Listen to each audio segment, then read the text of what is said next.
देखिए, interview board का उद्देश्य है आपके व्यक्तित्व को समझना, जानना, और आपके व्यक्तित्व को समझने के लिए उनके पास कुछ तरीके हैं। एक तरीका तो ये है कि वो अपने आप कुछ प्रश्नों का निर्माण करें, वो प्रश्न पूछें, उन प्रश्नों के उत्तर से आपका व्यक्तित्व टटोलें, उसको नापें। दूसरा तरीका जो कि ज़्यादा आसान होता है इंटरव्यू बोर्ड के लिए, और मतलब वो चाहते हैं कि उनके ऊपर बोझ कम हो जाए, वो कुछ ऐसे प्रश्न पूछते हैं कि जिसके उत्तर में आप खुद ही ऐसे हिंट दें जिससे वो आगे बात बढ़ा सकें। और ये वाला जो प्रश्न है, इसके दो फायदे होते हैं। एक तो आपका खुद अपने व्यक्तित्व के बारे में क्या असेसमेंट है वो पता लग जाता है, और दूसरा जब आप 5 खूबियां या 5 कमियां बताएंगे अपने बारे में, तो उन्हीं में से 1 या 2 को वो मार्क कर लेते हैं, फिर उस पर आपसे लंबी बात करते हैं ताकि आपके व्यक्तित्व की ठीक से गहराई को जान सकें, समझ सकें। तो इन प्रश्नों में क्या क्या हमें सावधानियां बरतनी चाहिए, क्या कम इसमें गलतियां हो सकती हैं जिनको हम ध्यान रखें, थोड़ा सा देख लेते हैं।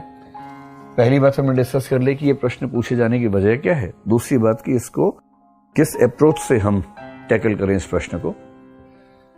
मेरा अपना अनुभव ये है बहुत सारे मॉक इंटरव्यूज का कि जब हम अपनी कमियां बताते हैं तो कई बार कुछ ऐसी कमियां बोल बैठते हैं जो इंटरव्यू में कम से कम आपके बारे में अच्छा परसेप्शन नहीं बनाती। खूबियां बताते हैं, स्ट्रेंथ बताते हैं, तो ऐसी स्ट्रेंथ कई बार बोल बैठते हैं जिससे लगता है कि हम मनुष्य नहीं है, देवता हैं, और हमारा अवतार किसी खास पर्पस के लिए जमीन पर हुआ है। तो खुद को इतना महान मत बताइए इंटरव्यू बोर्ड में कि मेंबर्स को डाइजेस्ट ना हो। खुद को अपनी कमजोरियां बताते समय इतना खराब मत बताइए कि मेंबर्स को ये लगने लगे कि ऐसे व्यक्ति को हम सिलेक्ट क्यों करें। तो सवाल है कि ऐसे प्रश्न का उत्तर देने में क्या रेंज हो हमारी, किस तरह की अच्छाइयां, किस तरह की बुराइयां हम सोचें। तो इस पर हम थोड़ी सी बात कर लेते हैं कि 5 खूबियां क्या हो, 5 कमियां क्या हो। अच्छा, ये भी है कि जब वो 5 कहेंगे तो इसका मतलब ये नहीं कि 5 सुनेंगे भी। वो कहेंगे 5 खूबियां बताइए। हो सकता है कि आप जैसे ही 1 बोलें या 2 बोलें, दूसरे वाली ही मान लीजिए उनको अपीलिंग लग गई, तो हो सकता है कि वो उसके बाद आपसे न सुने और उस दूसरी पर ही बात करना शुरू करें, और बात करते करते बहुत दूर तक आपको ले जाए। तो आप जो भी बोलें ठोस बोलें। आप 5 के बदले अगर 3 बता के चुप हो जाएं कि सर मैं और नहीं सोच पा रहा हूं, या मैडम मैं और नहीं सोच पा रहा हूं, तो कोई दिक्कत नहीं है। हो सकता है वो आपको एनकरेज करेंगे, नहीं थोड़ा और सोच के बताइए, थोड़ा और याद करके बताइए, तो बता दीजिए।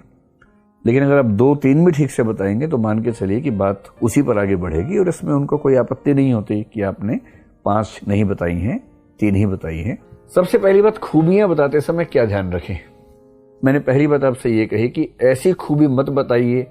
ये मैं केवल अभी आपको संकेत कर रहा हूं कि जो बेसिक अप्रोच आपकी होनी चाहिए ऐसे प्रश्न में, वो क्या होनी चाहिए। पहली बात, खुद को देवता या महान व्यक्ति के रूप में पेश ना करें। तो देवत्व से बचें और महानता से बचें। यानी कि ऐसी बातें ना बोलें कि लगने लगे कि महात्मा गांधी के बाद नंबर 2 पर जो व्यक्ति देश में है उसका जन्म हो गया है फाइनली। यानी ये कहना कि मैं किसी गरीब व्यक्ति को या किसी वंचित व्यक्ति को देख नहीं पाता हूं, मेरा मन करता है कि मैं उसके लिए क्या नहीं कर दूं, मैं रात दिन उनके लिए सोचता रहता हूं, ऐसी बात बोलने से बचिए। मैं दीन दुखियों की, बड़े बूढ़ों की, या जो बच्चे पढ़ाई नहीं कर पा रहे उनकी हेल्प करने को इतना आतुर रहता हूं कि मैं अपनी पढ़ाई भूल जाता हूं, ऐसी बात मत कहिए। जो जेन्युइन बात हो। जो 20-25 वर्ष के युवक या युवती जो अपने करियर को लेकर सचेत है, अपने करियर के लिए मेहनत करते समय साथ में वो जो चीजें कर सकता है या जो चीजें उससे हो पाती हैं, सिर्फ ऐसी बातें बोलिए। उससे ज्यादा बढ़ा चढ़ा के बोलना ठीक बात नहीं है। तो खूबियां बताते हुए पहली बात ध्यान रखनी है कि खुद को देवता या खुद को बहुत महान व्यक्ति के रूप में पेश करने से एकदम बचना है। दूसरी बात यह भी ध्यान रखनी है इसी में कि जब अपनी अच्छाई बताएंगे तो अच्छाई का अतिरेक जो होता है, अच्छाई एक सीमा से ज्यादा जब बढ़ जाती है तो वो अपने आप में कमजोरी बन जाती है। जैसे कोई अगर ये कहे, मतलब मैं कहना चाह रहा हूं कि अपनी अच्छाई की बात करें तो उसका मात्रा का ध्यान रखें, उसकी क्वांटिटी का, इंटेंसिटी का ध्यान रखें, बहुत ज्यादा मात्रा में ना हो जाए। जैसे कोई अगर ये कहे कि मैं बहुत सेंसिटिव हूं, मैं बहुत संवेदनशील हूं किसी के प्रति भी, समाज की किसी भी समस्या के प्रति, तो संवेदनशीलता एक सीमा तक बहुत अच्छी बात है, कंपैशन होना चाहिए, एम्पैथी होनी चाहिए। पर यदि आप ओवर सेंसिटिव हैं तो इसमें यह निहित है कि शायद आप उतना अच्छा काम कर ही नहीं पाएंगे, क्योंकि आपकी सेंसिटिविटी ही आपकी सीमा बन जाएगी। तो जब भी कोई गुण बताएं तो उसमें ये ध्यान रखें कि मात्रा बहुत ज्यादा ना हो जाए। अब सवाल है कि कैसे गुण बताएं, और उसकी अप्रोच का सबसे सिंपल तरीका है कि जो सिविल सर्विस वैल्यूज हैं, आमतौर पर उन वैल्यूज के बेस पर कुछ रास्ता निकाल लीजिए। और सिविल सर्विस वैल्यूज क्या हैं, आपने एथिक्स वाले पेपर में यानी कि जीएस पेपर 4 में उस टॉपिक को पढ़ा ही होगा। सिविल सर्विस वैल्यूज के अलावा कुछ और क्रिएटिव किस्म की जो चीजें हो सकती हैं उनको आप अपनी अच्छाइयों में शामिल कर सकते हैं। मसलन एग्जाम्पल के लिए हम सिविल सर्विस वैल्यूज से शुरू करें, कमियों को बाद में देखते हैं, पहले खूबियों को देखें। तो यदि कोई आपसे कहे कि आपकी खूबियां क्या हैं, खूबियों का एक सोर्स है सिविल सर्विस वैल्यूज। आप अब ये कहना कि मैं बहुत ईमानदार हूं, मैं बहुत इंटेग्रिटी वाला व्यक्ति हूं, ये तो खुद बोलना उतना अच्छा नहीं लगेगा, लेकिन जो बाकी चीजें हैं उनकी बात कर लें।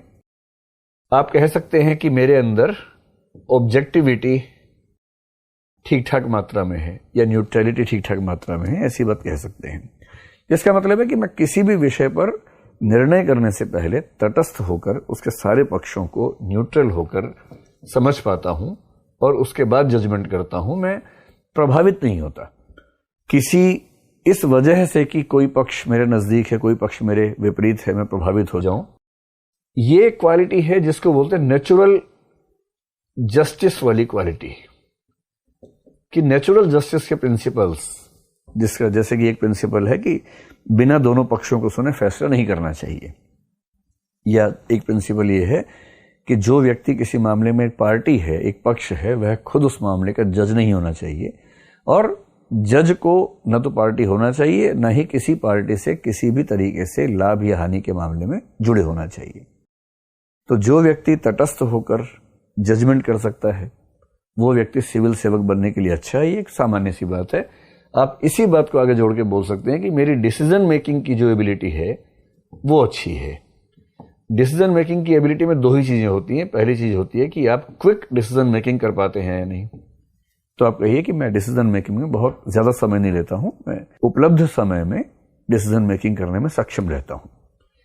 और डिसीजन मेकिंग का दूसरा पक्ष यही होता है कि आप कितना तटस्थ होकर, ऑब्जेक्टिव होकर सही डिसीजन ले पाते हैं। तो क्विक होना और सही निर्णय करना, ये दोनों क्षमताएं आपकी हैं। ये सारी की सारी बातें एक गुण के रूप में या दो गुणों के रूप में आप कह सकते हैं।